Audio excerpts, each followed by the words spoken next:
নোয়াখালীতে আমার জন্ম।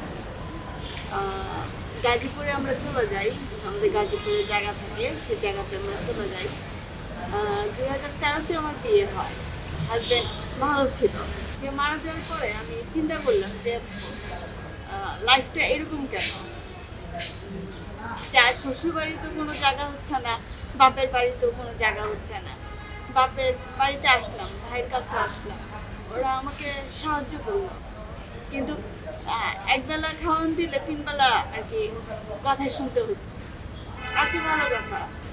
আমি চিন্তা করলাম দেশের বাইরে চলে যাই, যে লাইফে অন্তত বলছি কিছু একটা করে খাই, যে আমার মেয়েটারে বাঁচানো যায় কি। তো আমি সেখানে সৌদি চলে যাই, সৌদি দিয়ে কাজ করি। তো ওইখানে হঠাৎ আমার জ্বর হয়, জ্বর আর ডায়রিয়া।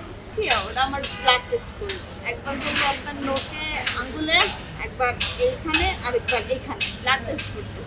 কোথা থেকে রক্ত নিতেছে তারা বুঝাই যেতেছে। আচ্ছা, বুঝলাম না, ব্লাড টেস্টে এইচআইভি এসে, বাট তারা আমাকে কিছু বলে নেই।